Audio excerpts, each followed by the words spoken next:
Bienvenue sur E-Média, SN, bienvenue sur e-Radio, ITV. Recevons aujourd'hui Elhadj Alioune Diouf, commissaire aux enquêtes économiques, docteur en relations internationales et business diplomatie, directeur au Centre d'études diplomatie et stratégie de Dakar CDS. Nous devions avoir avec nous Ibrahim Gueye. Il y a eu un contretemps qui n'a pas pu nous rejoindre pour faire le débat aujourd'hui avec nous, mais il est excusé. Nous sommes avec donc docteur Elhadj Alioune Diouf. Docteur, merci d'avoir accepté notre invitation. Depuis quelques jours, on parle de séminaire intergouvernemental entre le gouvernement du Sénégal et la France sur le quatrième du genre. Le Premier ministre français Édouard Philippe a donné une interview à nos confrères du Soleil en disant que la relation entre la France et le Sénégal est singulière. Pourquoi, à votre avis, cette relation est singulière? Est-ce que vous partagez cet avis? Oui, je pense que nous sommes dans une relation unique déjà avec l'Union européenne. Et donc, on peut considérer que la relation avec la France est singulière. Singulière dans le sens où le Sénégal est un pays qui a des relations séculaires avec la France. Le Sénégal ici est un pays qui a peut-être la diaspora la plus importante en France, qui a le nombre d'étudiants le plus élevé en France et aussi qui a certainement la présence française est la plus distinguée au Sénégal que dans les autres pays africains. La France est peut-être du point de vue économique, le premier partenaire du Sénégal, le premier investisseur du Sénégal. Rien qu'en 2008, en 2018, si on regarde les investissements français au Sénégal, je pense qu'ils dépassent largement les investissements des autres pays. C'est peut-être en cela que la relation est singulière. Je pense qu'il y a des visites de plusieurs ministres français au Sénégal, comme les présidents sénégalais ont l'habitude de faire des visites régulières en France depuis Senghor, Abdou Diouf, Abdoulaye Wade et aujourd'hui. Donc je pense qu'il n'y a pas grand-chose qui a changé. Sur le plan économique, il y a plus de 250 entreprises françaises installées au Sénégal, qui sont dans la grande industrie, les PME, les PMI. Ensuite, plus de 30 000 Sénégalais qui sont employés par ces entreprises. Est-ce que cette présence de la France dans l'économie sénégalaise n'est pas une sorte de mainmise? Non, ce n'est pas une mainmise sur l'économie sénégalaise, mais c'est une présence singulière. Je pense au gouvernement sénégalais de faire en sorte que les leviers les plus importants, en tout cas de notre économie, soient contrôlés par des entreprises sénégalaises. Et cela, de mon point de vue, la présence des entreprises étrangères, qu'elles soient françaises ou européennes, ne peut pas nous empêcher d'avoir des secteurs entiers et stratégiques contrôlés par des Sénégalais ou dont les centres de décision sont en tout cas au Sénégal. Il me semble qu'il est illusoire de penser pouvoir se développer si votre économie est contrôlée par des étrangers. Comme on dit en Wolof, ce n'est pas des étrangers qui construisent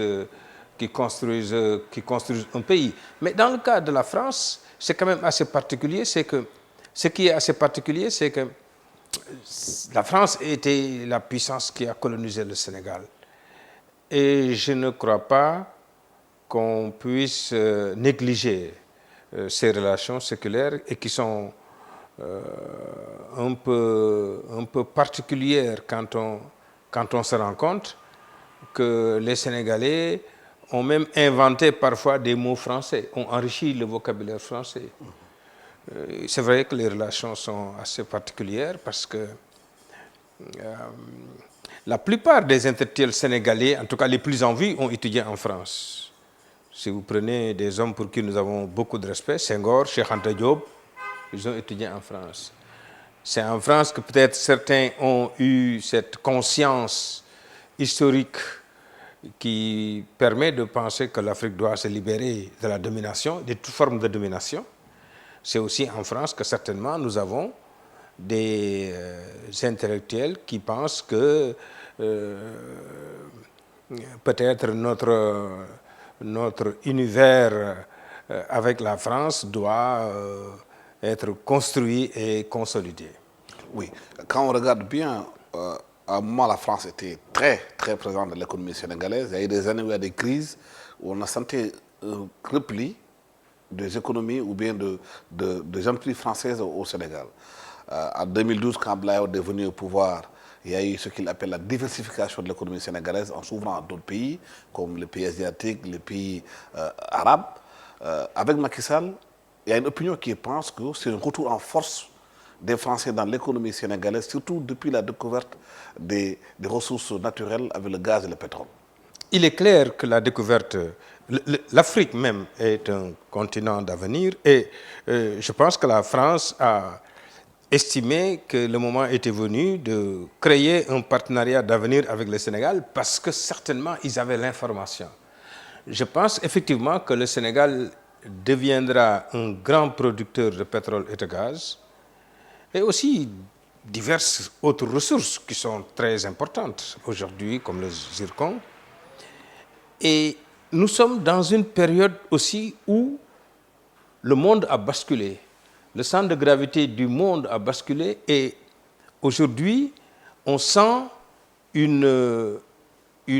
comme une alternative au système tourné vers les institutions de Bretton Woods par les BRICS. La Chine, l'Inde, le Brésil, la Russie ont réussi à créer une dynamique qui a, de mon point de vue, changé un peu la donne sur la question de la gouvernance économique mondiale. Le FMI, comme la Banque mondiale, sont aujourd'hui obligés de revoir un peu leur conditionnalité. De même, les pays développés, la France ou les pays européens, se rendent compte qu'ils ont aujourd'hui des rivaux de taille. Des rivaux qui peuvent, dans certains domaines en tout cas, proposer aux Africains des solutions alternatives intéressantes. Et je pense que quand on voit les institutions créées par les pays comme les BRICS, la Banque asiatique pour les infrastructures et l'investissement, le fonds d'urgence avec des capitaux de plus de 100 milliards de dollars, hein, quand on voit des initiatives comme la ceinture et la route, qui sont aujourd'hui au cœur du développement même de l'économie mondiale, de la relance en tout cas de l'économie mondiale, on se rend compte que la donne a changé et les pays sont obligés de diversifier leurs partenaires.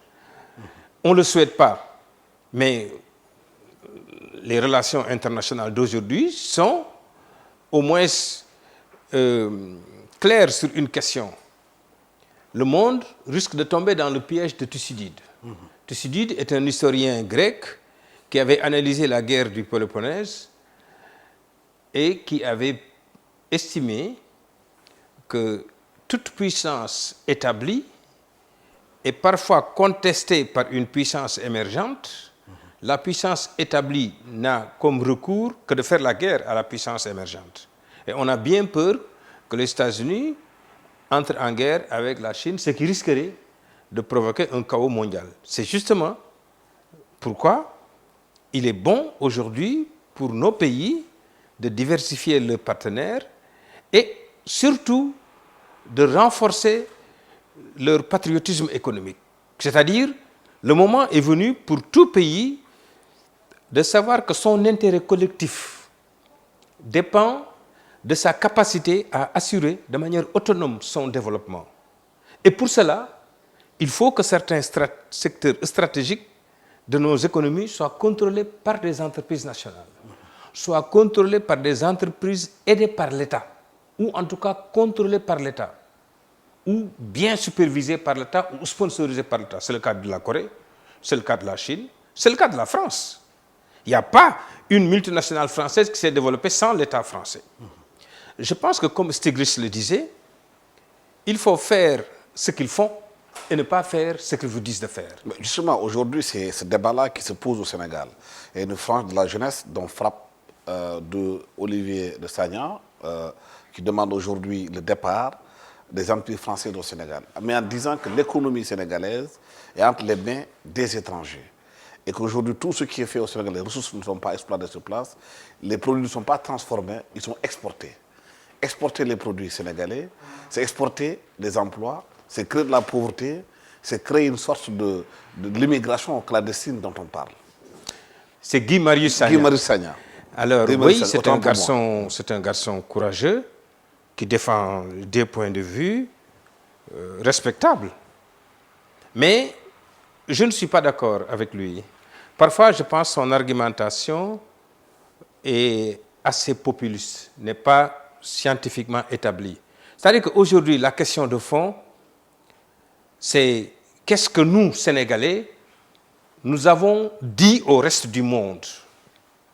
Le Sénégal est dans l'OMC, dans l'Organisation mondiale du commerce.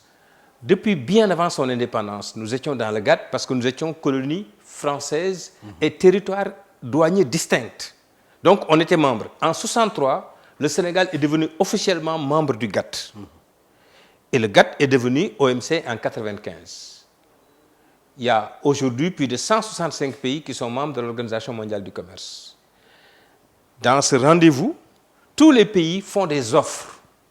Tous les pays disent, voilà comment j'organise les secteurs économiques dans mon pays. Nous, Sénégalais, nous avons dit, dans beaucoup de secteurs, on a pris nos engagements. Tourisme, etc. Sur le commerce, sur la distribution, nous avons dit, à la fois dans le secteur de détail comme dans le secteur de gros, nous ne consolidons absolument rien. C'est-à-dire, nous ne fermons rien du tout. Nous ne limitons personne. Nous invitons le reste du monde à venir investir dans ce secteur-là. Le problème, la question qu'il faut se poser, mais pourquoi Auchan vient s'intéresser au Sénégal? Pourquoi les sociétés françaises, pourquoi des investisseurs français viennent s'intéresser au Sénégal? Et les Sénégalais, pourquoi ils ne s'intéressent pas dans ces conditions? Il y a des Sénégalais, vous savez, qui investissent en France. Il y a des Sénégalais qui investissent au Brésil. Il y a des Sénégalais qui investissent en Amérique. Je vous le dis, il y a des Sénégalais qui ont des affaires dans des pays développés. Mais est-ce que le secteur économique sénégalais est assez organisé pour permettre à ces Sénégalais d'investir dans leur pays, de ne pas subir les problèmes de papier, les problèmes de corruption, les problèmes d'entrave à leur commerce? Je vous assure une chose, en tout cas sur des choses que je connais. Par exemple, sur la distribution, on était là. C'était pour dire un peu que ce que les Sénégalais qui ne sont pas contents, je disais, c'est normal qu'ils ne soient pas contents s'ils ont des difficultés. Mais il ne faut pas se tromper sur la nature de la difficulté. La présence, par exemple, de Auchan, de mon point de vue, n'est pas créateur de difficultés. Ce n'est pas ça le vrai problème. Le vrai problème ici, c'est pourquoi les Sénégalais laissent la possibilité aux étrangers de venir faire du commerce de détail. Mais je vous pose la question. Oui, c'est ça qui est intéressant. Pourquoi les Chinois sont à Centenaire? Demandez aux gens qui habitent Centenaire.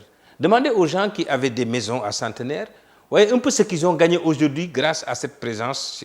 Pourquoi nous, on a laissé les Chinois dans le détail? Parce que, je m'excuse, mais les Sénégalais qui allaient en Chine, ils achetaient un produit à 500 francs et quand ils revenaient ici, ils le vendaient à 5 000 francs ou 10 000 francs. Quand les Sénégalais ont commencé à acheter au niveau des Chinois, on s'est rendu compte que tout était moins cher.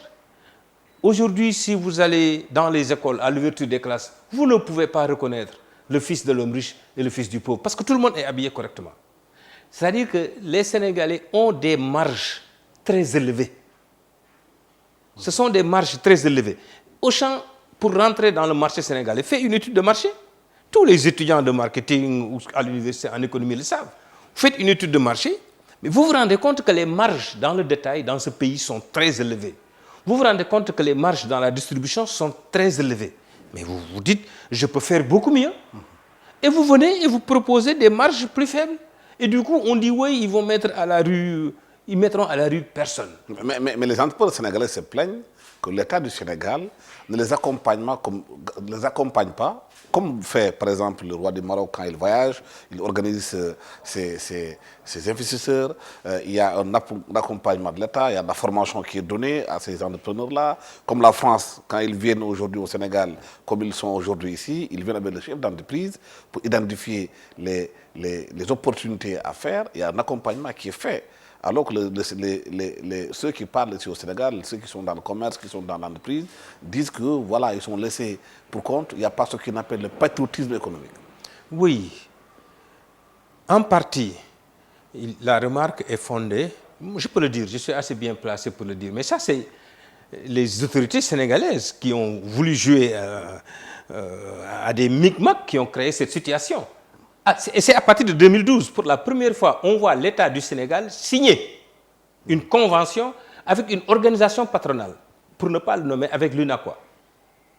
C'était à l'époque le Premier ministre Abdou Mbaye. J'ai trouvé ça scandaleux. L'État assure la tutelle des chambres de commerce. Pourquoi l'État ne signe pas de convention avec les chambres de commerce que nous finançons et qui doivent regrouper en principe tous les commerçants et tous les hommes d'affaires? Mais il ne faut pas signer avec une seule organisation. C'est mes amis, les gens de l'UNACOIS. Mais, oui, l'État ici a fait une politique économique qui n'a rien à voir avec l'économie, mais qui est surtout teintée de populisme et de politique. De mon point de vue, l'État doit être à égale distance avec les organisations patronales. L'État assure la tutelle des chambres de commerce. L'État finance. Les budgets des chambres de commerce sont financés par l'État. Donc l'État doit avoir un regard sur ça, sur les chambres de commerce. Donc, et les chambres de commerce sont supposées regrouper toutes les organisations patronales.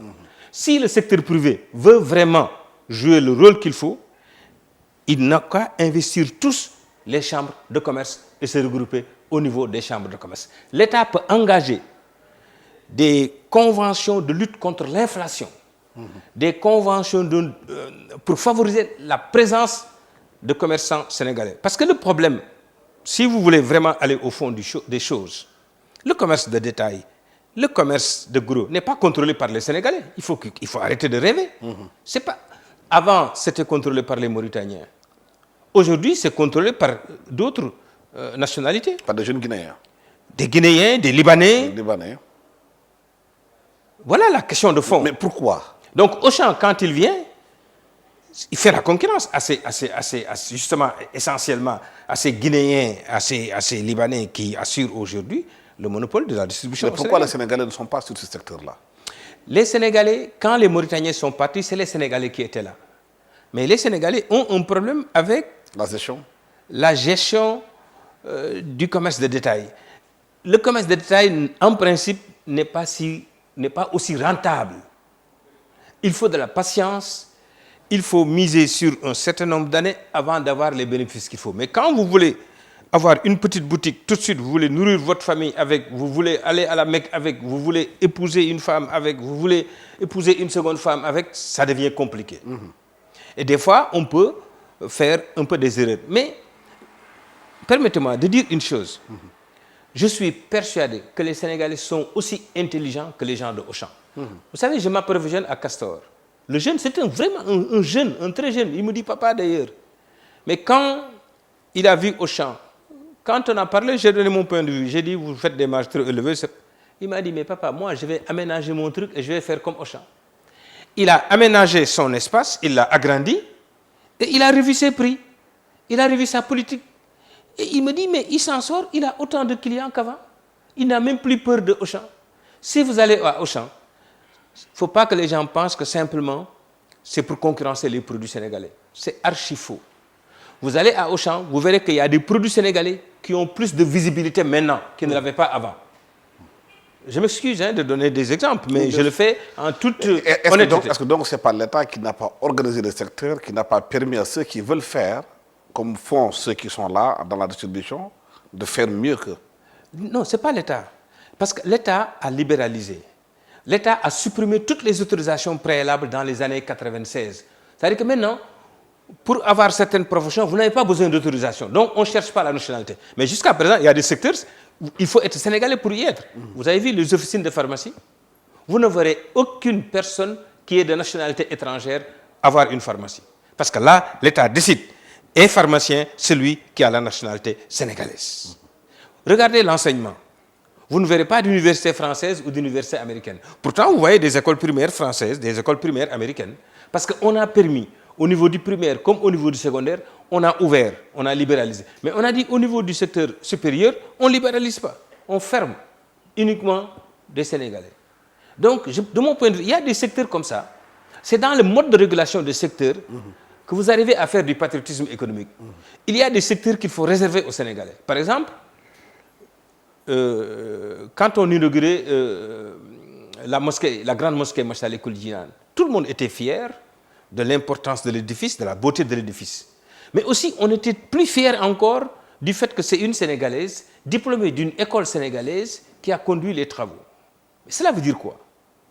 Cela veut dire que nous sommes en mesure de dire le secteur de la construction va être réservé aux Sénégalais dorénavant, définitivement, pas d'étrangers dans le secteur. On peut le dire. Mais si on regarde un peu les chiffres des importations sénégalaises vis-à-vis de l'Union européenne et de l'exportation de la France qui est dans l'Union européenne, on sent qu'il y a quand même énormément d'importations qui viennent de l'Europe. Même si entre les pays africains, c'est plus important. Il y a un déficit réel. Il y a un déficit très grand. Mais les gens ne comprennent pas justement pourquoi aujourd'hui ces entreprises-là importent autant, exportent autant en Afrique ou au Sénégal. Ils pensent que quelque part, c'est l'Afrique qui nourrit l'Europe. C'est l'Afrique qui est devenue l'avenir de l'Europe.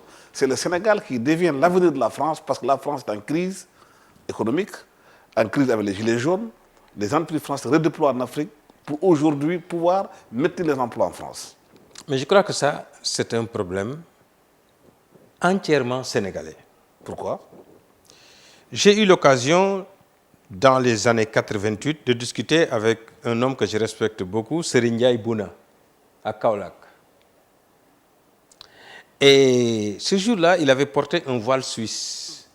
Je lui ai dit, mes grands, nous vous admirons. Mais si vous portez le voile suisse, vous ne portez pas ce que vous faites à Sotiba. Comment voulez-vous que nous, on porte ce que vous faites à Sotiba? Il faut que les Sénégalais donnent l'exemple. Regardez, pourquoi nous mangeons du riz qui vient de Thaïlande ou de Chine? Mais c'est inacceptable. Qui est diabétique, hein? Mais c'est inacceptable. Avec beaucoup de maladies. Hein? Qui n'a même pas de grande qualité par rapport à notre riz. C'est inacceptable. Et c'est très facile. Mais si on est tyrannisé par l'impératif politique, on veut vouloir toujours faire un riz, on va dire non, on ne va pas augmenter les prix. Regardez, la fermeture des frontières du Nigeria a révélé que le Nigeria mettait 70% de droits de douane sur son riz. Et pourtant, on continue à faire de la fraude. Au Sénégal, on met 10% sur le riz importé. Je trouve ça inacceptable.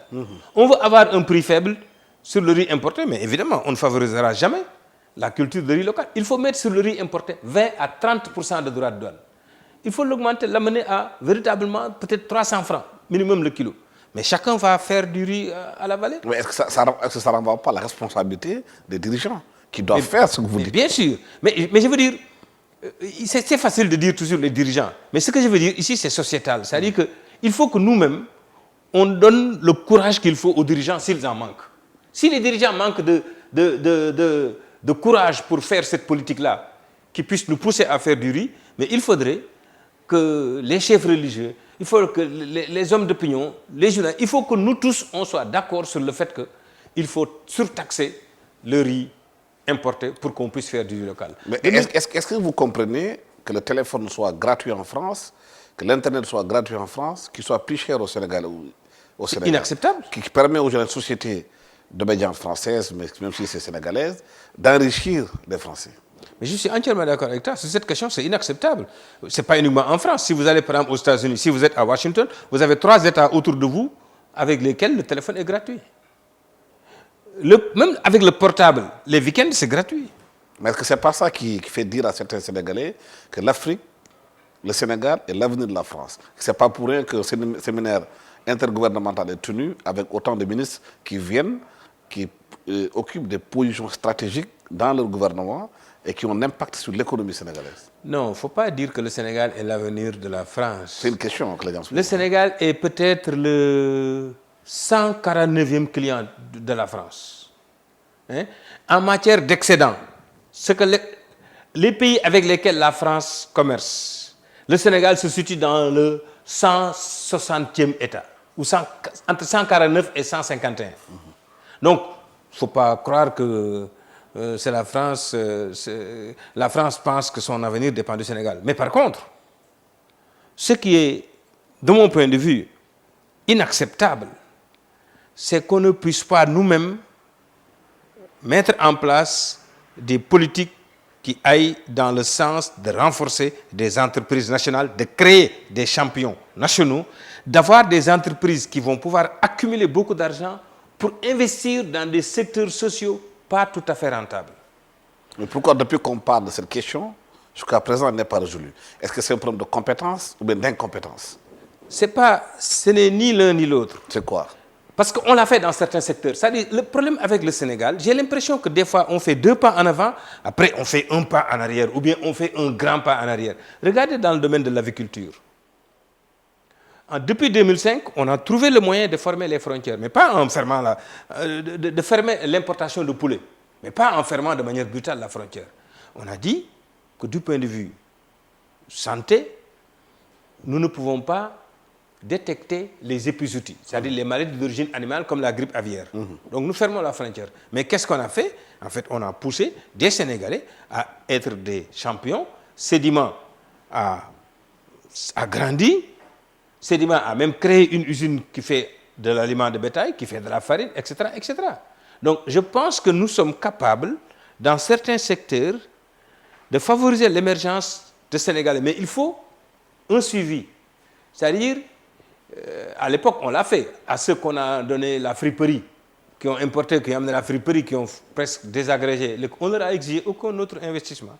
Ils sont partis avec leur argent, ils peuvent aller investir dans d'autres pays. Mais pourquoi donc on est incapable, dans un secteur aussi névralgique que la nourriture, l'alimentation, d'être autosuffisant dans beaucoup de secteurs? Pourquoi on continue à importer du riz, à importer des céréales, alors que le Sénégal est un vaste pays avec des hectares de terre inexploités? Pourquoi on est incapable de le faire? On est bien capable de faire ça, mais on a une instabilité institutionnelle qui fait parfois que les politiques n'ont pas le suivi qu'il faut. Par exemple, il y a des ministères comme des ministères centraux comme le commerce, comme l'économie, comme l'agriculture, qui connaissent des changements politiques. C'est là qui est grave. Si c'était uniquement des changements de techniciens ou de professionnels dans le secteur, il vient, il continue la politique parce qu'il sait ce qu'on lui dit. Mais vous avez parfois des gens qui viennent et qui mettent 1 an pour comprendre de quoi il s'agit, pour comprendre ce que les conseillers disent. Ils ne peuvent pas faire le suivi qu'il faut. De mon point de vue, regardez, la pomme de terre, c'est nous, en 2009, le ministre Amadou Niang et moi, qui avons amené les semences de pommes de terre. Donc, ça fait 10 ans. Aujourd'hui, on est à 150 000 tonnes de semences, de production de pommes de terre. Donc, vous voyez que c'est tout à fait possible de ne plus importer de nourriture. Vous savez, les Allemands, ce qu'ils disent, des Mensch ist was er isst.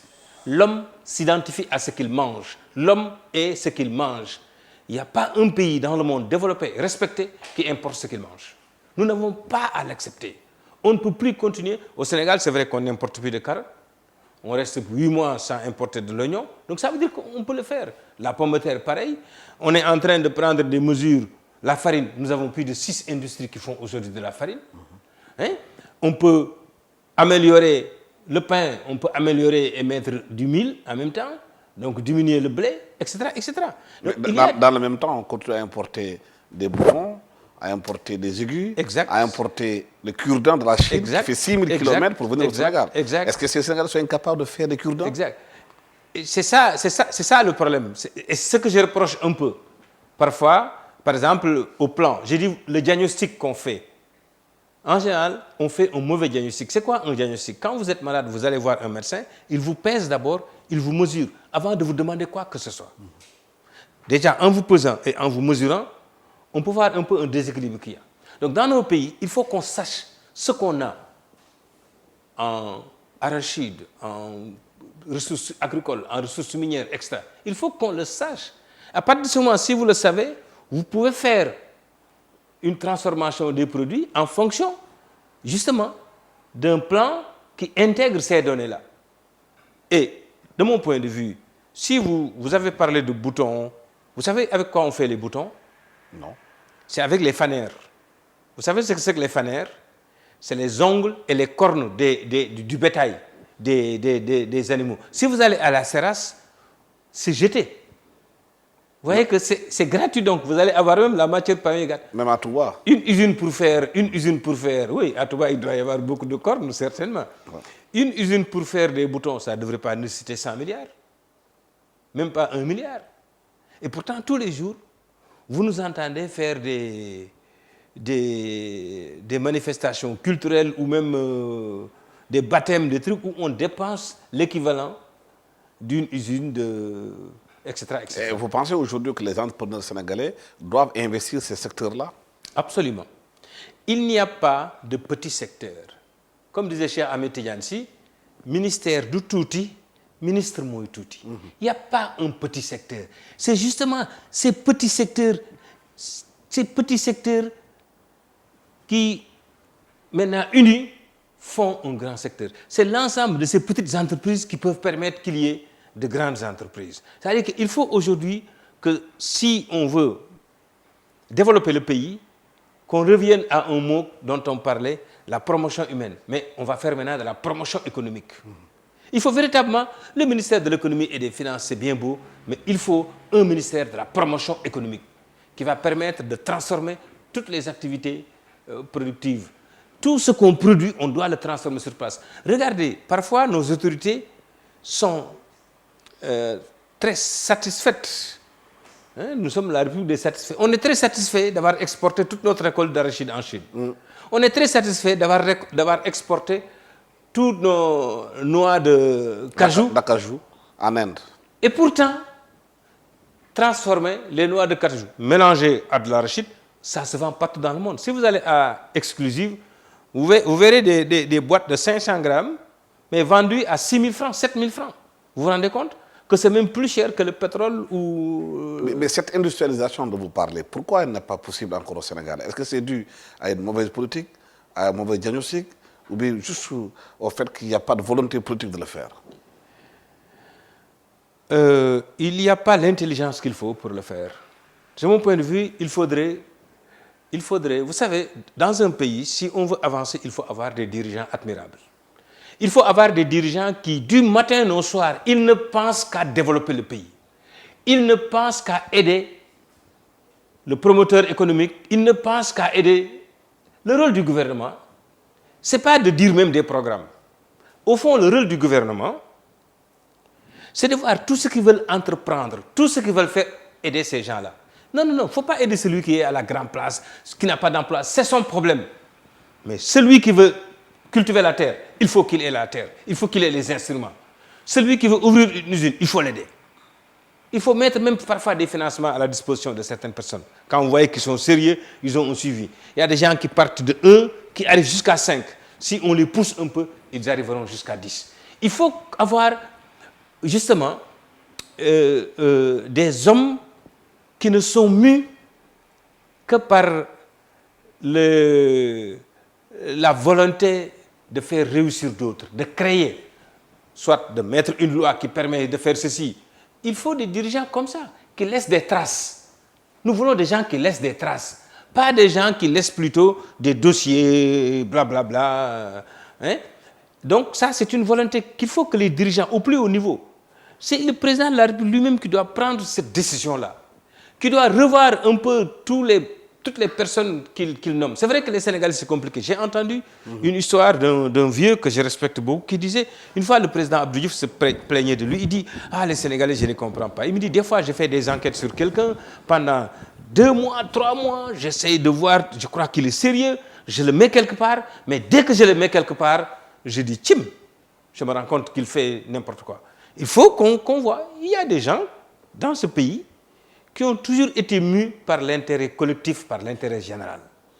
Il faut qu'on mette aux commandes, qu'on mette au cœur de l'économie des gens qui, tous les jours, essayent de faire avancer. Mais est-ce que ça ne pose pas une question de fond de reformater l'homme sénégalais aujourd'hui? Absolument, oui, je suis d'accord avec vous. Il nous faut reformater l'homme sénégalais tous les jours. Moi, j'ai un problème avec les jeunes, par exemple, que j'ai parfois dans les écoles. Très peu sont vraiment conscients de l'importance des études. Très peu sont vraiment sérieux, disciplinés. Vous voyez des élèves qui arrivent en retard, les élèves qui bavardent en classe, qui ne travaillent pas, c'est assez faible. Les élèves, vous leur donnez des dossiers, vous leur donnez des supports, mais ça ne travaille pas beaucoup. Mais c'est parce que peut-être la rigueur manque encore dans notre pays. Il faudrait regarder les accidents, tout ce qu'on dit, c'est de l'indiscipline.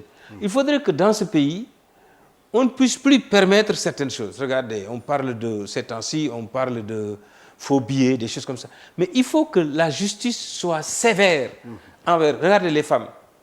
Hein, regardez cette période où on a beaucoup de femmes qu'on a tuées. Mais c'est inacceptable dans ce pays. Regardez les enfants qu'on viole. Mais ça, c'est inacceptable. Il faut qu'on sente une main lourde de la justice sur des cas comme ça. Mais si dans ce pays, on se mettait à vraiment tabasser ceux qui font des choses comme ça, et vraiment, ceux qui détournent l'argent, on les met au trou pendant des décennies, je pense que les gens... La Chine, si elle s'est développée, c'est parce qu'elle a mené une lutte forte contre la corruption, contre l'indiscipline.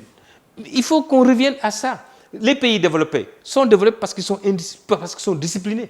Si vous allez partout en Europe, partout dans les pays scandinaves, vous sentez cette discipline-là. Vous voyez que les gens, surtout qu'on met à la tête de nos institutions, sont les plus respectueux des populations qui les ont mis. Mais justement, c'est dans ce climat délétère que se tient à Dakar le forum Paix et Sécurité. Est-ce que vous pensez qu'on peut assurer la sécurité dans un pays et la paix dans un pays où les citoyens, où l'État ne fait pas respecter les règles, où les citoyens ne respectent rien? Au Sénégal, c'est pas un pays en danger? Au Sénégal, je vous assure que nous avons un État. Tout ce qui se fait dans le pays, tout ce qui se passe dans le pays, l'État est au courant. Mais pourquoi on ne prend pas la décision? Est-ce qu'il fait son travail? C'est étonnant. Il y a des fonctionnaires, il y a des gens qui sont dans l'État, qui font leur travail. Mais pourquoi on ne prend pas la décision? Vous avez vu les rapports de l'OFNAC, vous avez vu les rapports de l'IGE. Il y a des institutions qui font toujours leur travail, mais pourquoi on ne va pas jusqu'au bout? C'est ça le mystère de ce pays-là. De mon point de vue, il faut qu'on revoie un certain nombre de choses. Même nos guides religieux, parfois, font des interventions pour demander la clémence envers quelqu'un qui a détourné de l'argent. C'est compliqué pour les hommes politiques. Ils sont parfois obligés de tenir compte de ces différentes interventions.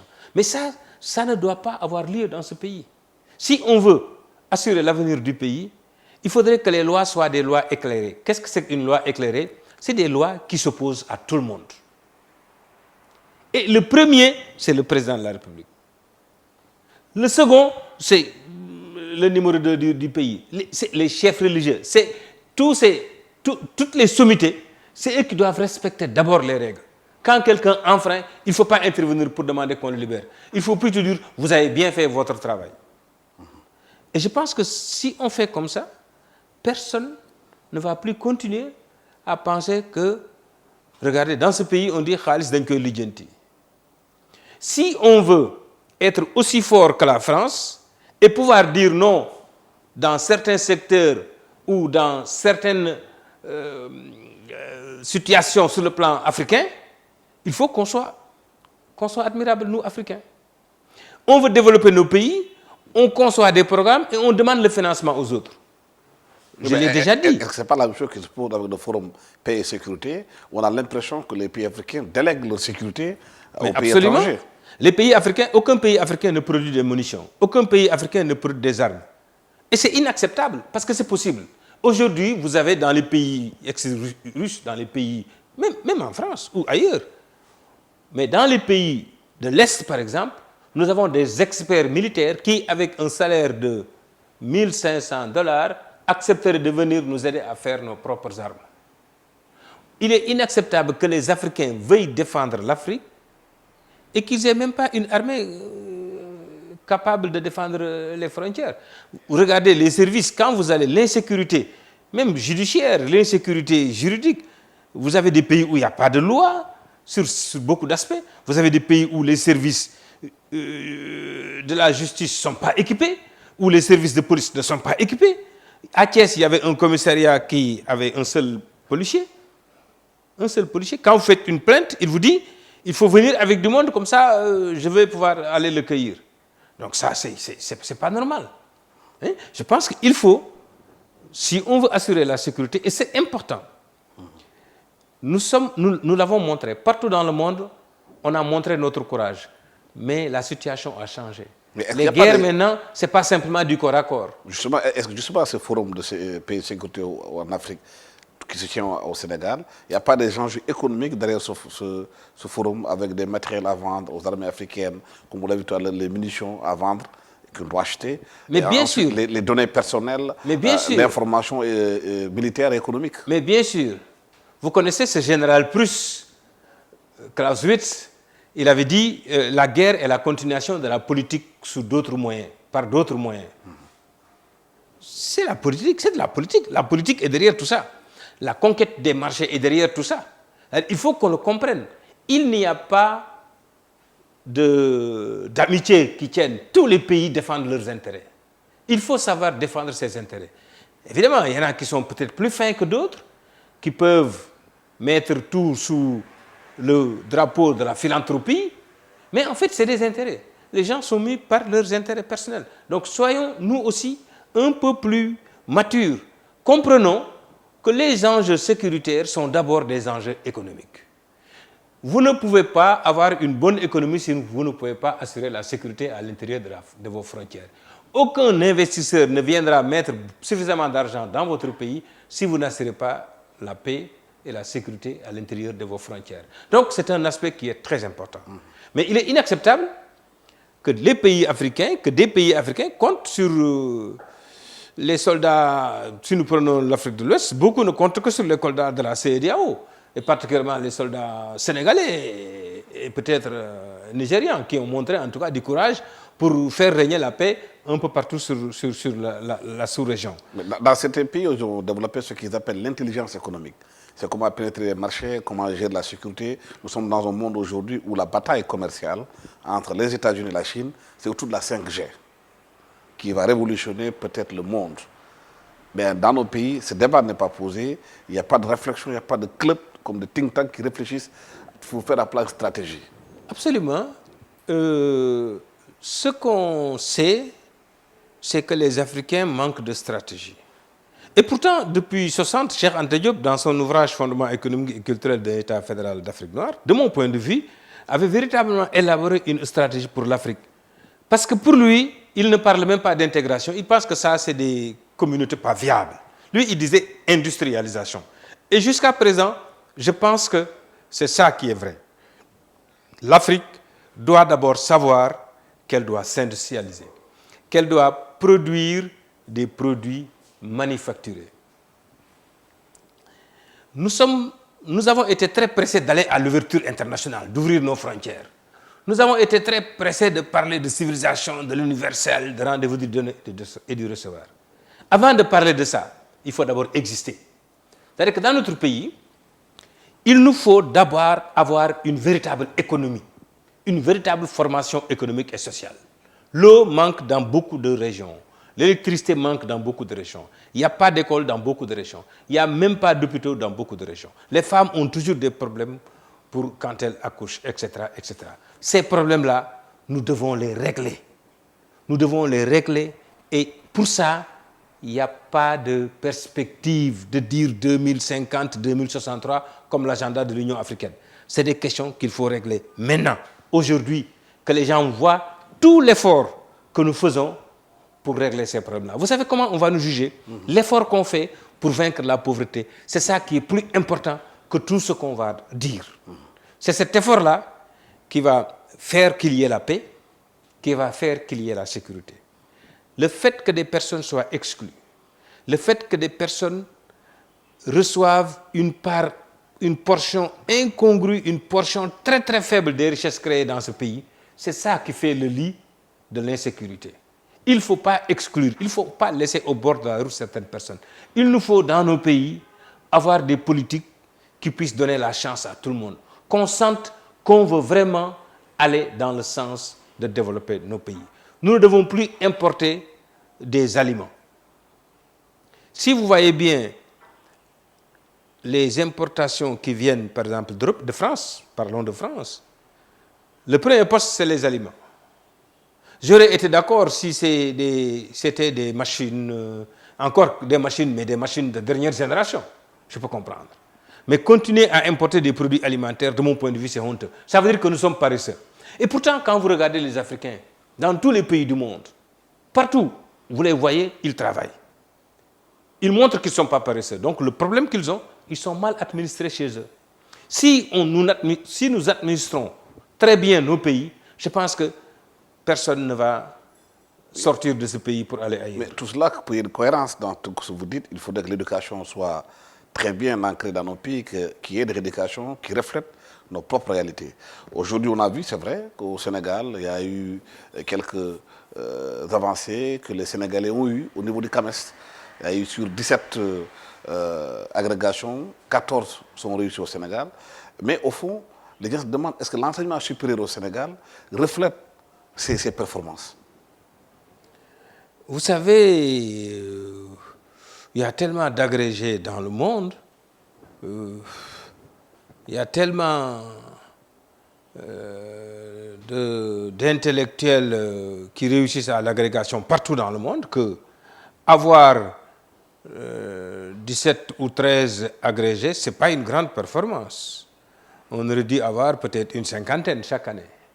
Parce que, justement, ce que je constate, il y a véritablement une pénurie de grands professeurs dans notre pays. Il y a des domaines où il n'y a pas encore de professeurs agrégés. Il n'y a pas encore de professeurs ayant fait une thèse dans ces domaines-là. Et cela est inacceptable. Parce que dans les autres pays, vous avez des centaines de professeurs qui sont dans ça. Dans le domaine, moi où je travaille, dans le domaine, par exemple, des accords de l'OMC, dans le domaine du système commercial multilatéral, dans le domaine du multilatéralisme économique, il n'y a pas un professeur attitré ayant une chaire à l'université de Dakar. Est-ce que cela n'est pas dû au fait que l'éducation est laissée pour compte dans notre pays qui fait qu'on n'arrive pas à produire ces professeurs? L'éducation, de mon point de vue, quand on disait que l'éducation c'est 40% du budget, etc., au Sénégal, on prend de bonnes décisions, mais le suivi. C'est-à-dire que j'ai comme l'impression parfois que l'argent est détourné. Ce qui est destiné à l'éducation nationale ne va vraiment pas à l'éducation nationale. Je m'excuse, je ne dis pas que tous ceux qui sont au niveau de l'éducation nationale sont à suspecter, mais je pense qu'il y a de l'argent qui est mis et ça ne va pas. Il y a de l'argent. Regardez, aujourd'hui, les niveaux des élèves. Si vous allez dans les grandes écoles, vous verrez que le niveau n'est pas aussi élevé et qu'il y a des efforts. Par contre, ce qui est étonnant, c'est une grande disparité. Vous voyez des élèves très brillants et vous voyez la grande majorité qui est vraiment très, parfois passable ou médiocre. Donc je pense que ça prouve que nous avons des difficultés, mais nous avons des difficultés à cause de notre choix. C'est dès le départ. Tous les pays qui ont réussi, vous avez en Corée du Sud, ils ont 87% de la population a un DEA, 100% de la population a un baccalauréat. Mais c'est parce qu'ils étudient dans leur langue nationale. Donc ça, c'est aussi un sérieux problème. Est-ce que dans notre pays, nous donnons à l'éducation le véritable élan dont il a besoin? Pourquoi je le dis? Parce que vous êtes, même dans les écoles maintenant, on se distingue plus par l'appartenance à une confrérie, à un daïra, plutôt qu'à un mouvement d'étudiants, qu'à une amicale d'étudiants. Donc vous voyez un peu que, je ne dis pas qu'il y a une crise des valeurs, mais il y a une mutation des valeurs dans ce pays. Il y a une mutation des valeurs. C'est comme si ce qui était avant vraiment mis au plus haut niveau, aujourd'hui c'est ça qui est mis au plus bas niveau. Mais justement, dans ce monde aujourd'hui, on parle d'intelligence artificielle. Est-ce que le Sénégal n'est pas un peu largué compte tenu du fait aujourd'hui que son éducation n'est pas adaptée aux nouvelles données du monde? Oui, vous avez abordé la question tout à l'heure avec la 5G, d'ailleurs, je n'avais pas répondu. Mais c'est magnifique ce que la 5G est en train de montrer, en tout cas en Chine, par ce que j'ai vu, par les vidéos que je vois. Je pense que c'est la véritable révolution. Voilà un facteur qui va permettre aux pays sous-développés de rattraper plus rapidement les pays développés. Même la question de la circulation, même la question de l'insécurité est véritablement réglée. Aujourd'hui, on ne perd plus son temps quand on va d'ailleurs faire les courses justement en Chine. Alors, l'intelligence artificielle, vous avez raison de dire que, en fait, au fond, c'est la société de la connaissance. Vous avez raison de dire que, au fond, à y regarder de près, tous les pays, les Chinois ont rattrapé les autres. Ce n'est pas simplement parce qu'ils ont fait comment on appelle ça, de la contrefaçon. Mais c'est parce que dans le domaine même de l'invention, dans le domaine de la haute technologie, ils ont dépassé les autres. Oui, parce que récemment, Jimmy Carter disait que si aujourd'hui la Chine est devant les États-Unis, c'est parce que nous, les Américains, quand on faisait la guerre, les Chinois investissaient dans l'innovation, dans la recherche et dans l'éducation. Il a parfaitement raison. Je donne un exemple. Vous connaissez ce qu'on appelle les droits de la propriété intellectuelle. Il y a deux branches. Il y a la propriété industrielle, qui est le brevet d'invention, et la propriété littéraire et artistique, qui est le droit d'auteur.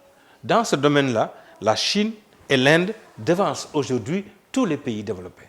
Donc, l'intelligence artificielle, de mon point de vue, aujourd'hui, on avait nous-mêmes projeté de faire au niveau de notre école, le Britannique, une conférence sur l'intelligence artificielle. Pour que les élèves, déjà à ce niveau, comprennent un peu l'importance et les enjeux liés à cette société de connaissances. Voilà, le temps que nous avons parti est terminé. Elhadj Aliou Diouf, vous êtes commissaire aux enquêtes économiques, docteur en relations internationales et business diplomatie, directeur au Centre d'études de diplomatie et stratégique CDS Dakar. Merci. Oui, vous précisez directeur O. Effectivement, oui, dans l'annonce, on a dit directeur du CDS. Je suis directeur du séminaire d'études juridiques et économiques.